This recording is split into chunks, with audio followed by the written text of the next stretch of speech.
All right, so we're going to continue. This is a very special 32 teams in 27 shows. Friday. Jeff Parles Team of the Year. The New York Jets. Let's bring them back home. Will they go over 5 wins? Who knows? The New York, New Jersey Jets is who we're going to talk about right now. Near and dear to this man to my right's heart. They did go 4-13 last year, last in the AFC East. They've not made the playoffs. 4-13. They've not made the playoffs. They've not made the playoffs in 11 seasons. All right, Robert Saleh, Mike LaFleur, Jeff Ulbrich coming back, second season here. Yes, second season for the Jets. Look, if you look at their free agency, I think there's stuff to be really excited about here. Laken Tomlinson comes in, left guard, safety Jordan Whitehead. They bring in C.J. Uzomah at tight end. They bring in Solomon Thomas, edge rusher, DJ Reed, corner. They bring in Jack Conklin as another tight end for this team. Linebacker Marcel Harris. They bring in Greg Zuerlein there for the Jets. So, I mean, a lot of good in. And look, the out does hurt a little bit in Marcus Maine, Morgan Moses. We got Jamison Crowder on the way out. Both of the other tight ends are gone. So Ryan Griffin, Tyler Croft are both out as well. Folo Fatukasi's out as well. But hey, listen, if you look, I think, Jeff, I mean, I don't want to put words in your mouth, and we'll get to the draft here in just a second, but just from a free agency standpoint, I think it was, I think you kind of got to like what they did. They were active. The biggest thing here that Joe Douglas has wanted to do, he couldn't quite do it in the Darnold era, but now you're seeing it now over a multi-year process here, now year 2 with Wilson, you're building out your offensive line. Mm-hmm. That's why you go sign Tomlinson. That's why you trade up to draft Vera Tucker. That's why you now have a legitimate competition at left tackle between Fant and former first-round pick Mekhi Becton. Whoever loses that will end up being the starting right tackle. Yeah. They'll both be in good shape. They're much better at tight end now than they were last year. It doesn't matter that everyone there left because they have Uzomah, who is a legitimate pass-catching threat. They have Tyler Conklin, who had a very good year last year in Minnesota. He did. And then they draft Jeremy Ruckert out of Ohio State with a third-round pick, who, at a bare minimum, is going to be a good blocking tight end. So, I think that this has been a very good offseason. Obviously, their draft, we can go into that. We know how everyone gushed over their draft, where you take Sauce Gardner at 4, thought that was a very good pick. Take Garrett Wilson at 10, the guy that I would have taken there, so they did that very well. Trading up to a guy who they nearly took at 10 in Jermaine Johnson at 26, and then they get Breece Hall with their top second-round pick, who you can make the argument right now is already better than Michael Carter, who I actually like. Yeah. So those first 4 picks, I mean, if you're talking about building building blocks. In we know it's a passing league, you get a shutdown corner. Oh, it's a passing league, you take a blue chip wide receiver, right? It's a passing league. Let's get a pass rusher in there to go after the opposing quarterbacks. So I mean, you hit everything in a passing league in your first 3 picks right there. 2 on the defensive side, 1 on the offensive side. And as you said, listen, Breece Hall falls to you there in the second round, and he's just too good of a playmaker for your young quarterback and for this offense to make a pass on that. You had to take him right there when he fell in your lap. Yeah, again, there was maybe a thought that they could have taken Nakobe Dean at some point. Of course, Dean fell all the way to round 3 to Philadelphia. But look, I think you're in a scenario here with this franchise where it has been a decade plus of misery. They've really only had, since making the back-to-back AFC title games in the 2009 and 2010 seasons, they've had one team that has been good. And that was in 2015, which was the random Ryan Fitzpatrick throws 30 touchdown season, where they lose to Buffalo twice, including Week 17, missed the playoffs. Other than that, they haven't really been in the mix, other than maybe 2011, where, of course, Week 16, Victor Cruz's 99-yard touchdown ended their season. But you're in a scenario now where I think this is the year where you improve. You play games that are competitive in December, that means something. Yeah. And then 2023 is the year that you realistically can compete, make the playoffs, and maybe even if you build your team right and Buffalo sustains some losses, maybe even in 2023, you can at least give them a run. Yeah, tight end Jeremy Ruckert, as you mentioned, with third-round pick. Max Mitchell, an offensive tackle that you can use for depth there in the 4th round. And then Michael Clemens, a defensive end you can use for depth in the 4th round as well. I thought it was a really really great draft. We'll look at the advanced stats from last year on this team and see where they made the improvements, what we're looking at these units moving forward. Let's get back to the New York Football Jets here, according to Football Outsiders last year. And this is going to be no surprise to you because you watched the team all year long. They were 26th overall DVOA. They had the 22nd ranked offense, the 32nd ranked defense, though the special teams did come in as the number 2 overall special teams team in all of the NFL. Now, if we're going to look at where this may or may not cause some problems, the 6th toughest schedule in all of the NFL, which then has Warren Sharp projecting this team at 5.85 wins. Of course, 5.5 is the number, so it is at least a tiny bit over where the number lies right now.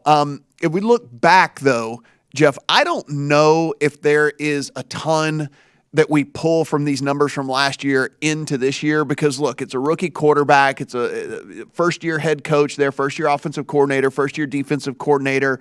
There was not a ton of talent, certainly, at the playmaking positions as well. And so for me personally, I don't necessarily think that there's a ton for me to really glean from what happened with this Jet squad last year. So I'll say this with the offense. Until the Mike White game, which was on Halloween against the Bengals, where the Jets beat Cincinnati and Mike White threw for over 400 yards, probably the most ridiculous Jets result I can ever remember, period, especially now with retrospect that the Bengals nearly won the Super Bowl. So Mike LaFleur went to the booth that week for the first time. And then once he went up to the booth, the offensive play calling got significantly better. And he's now permanently in the booth. Period. He's staying up there.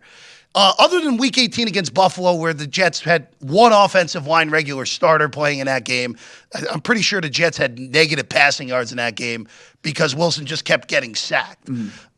Other than that, the Jets' offense, and the numbers kind of indicate that, they were as bad gets the first 7 weeks. You have to move pretty significantly to get out of the bottom to even move up 5-6 spots with already a half a season sample size, and the Jets did do that. So I actually expect their offense to be competent. The big question obviously comes down to what is Zach Wilson, which you cannot derive much of anything from last year from Zach Wilson, where I think, all right, the kid's arm is electric if given time. He's got to stay in the pocket, be a little more patient, and he was by the end of the year. And other than Buffalo Week 18, he was actually perfectly good the last 5 weeks of the season.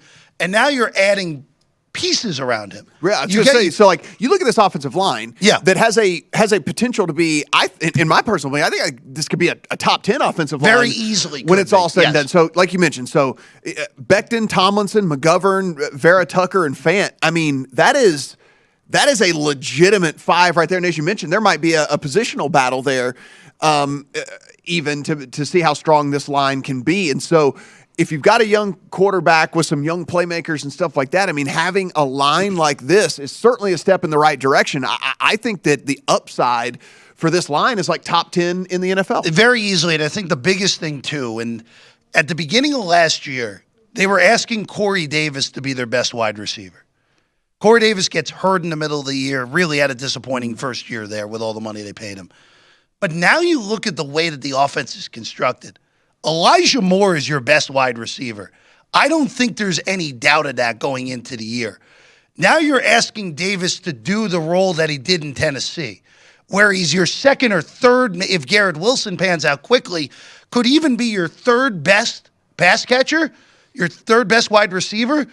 Then you have something there offensively. Now the big question defensively, though, because they were a disaster all year last year with a head coach that is known for his defense in the past, obviously. The Carl Lawson ruptured Achilles in training camp really, I thought, was the big culprit because that eliminated their ability to really rush the passer. Lawson comes back this year. If he is even 60% of what he was in Cincinnati, that pass rush is going to be significantly better with Johnson on the other side as a rookie. So I would anticipate those defensive numbers get better, and you would imagine if you rush the passer well, Matt, as you know, your turnovers are going to go up. So they're not going to be next to last in turnovers forced again. Yeah, you mentioned the pass catchers, and I think that's a pretty interesting point here because I think it could be an underrated group. I mean, Corey Davis, Elijah Moore, Garrett Wilson, C.J. Uzoma, that is a pretty solid four right there. That is a pretty solid four. When you look again, we know Davis has battled injuries his entire career, and so we're always just assuming health with all these guys. The defensive line, as you mentioned, actually, Pro Football Focus has them kind of right in the middle of the pack here mainly because of you don't know how healthy Lawson is going to be and how much he's going to be able to bounce back from this. But again, the upside for this defensive line with a Lawson, with a Johnson, they added Jacob Martin as well, who can also help with rushing the passer as well. I think that offensive line certainly has some upside, and then the secondary significantly better than it was. It's really just going to depend on how quickly Sauce Gardner can adjust to the pro game, because you've got Bryce Hall, DJ Reed, you got Jordan Whitehead, Ashton Davis, like all these guys in the secondary here that are all good players, right? It's just, is there going to be a weak link because Sauce Gardner takes a little bit longer to adjust? And it's kind of hit and miss with these corners as rookies, right? Like some of these guys are able to really kind of step in right from the get-go, be able to adjust to the pro game. Some of these guys, for example, you look at a guy in Buffalo like Trey White, who it took him like two and a half seasons, and then he became an elite corner, right? It's like something the switch flipped for him. Can Sauce Gardner step in and be from day one? And if that's the case, then I think the secondary has a ton of upside as well. And look, the one thing that you're able to do now is you had Brandon Echols and Bryce Hall as your top two corners last year. You now, with drafting Gardner at 4 and signing DJ Reed, who I think is a good corner. Yeah. I think he's a solid corner. He's tough if he's your best corner, but as a number 2 corner, no problem. That slides Hall and Echols, who got good experience last year, had their problems a year ago. Part of the reason that they had the worst defense in the league last year. They're now backups. Yeah. Those guys as backups, that's good. Now, Matt, it really may seem to people that are listening that we're really talking this team up. The schedule, as you mentioned, is brutal. Yeah. They could very easily get out to a 1-6 start because of how bad the schedule is. But if they week 1, they're going to probably be a 6.5 point underdog at home against Baltimore.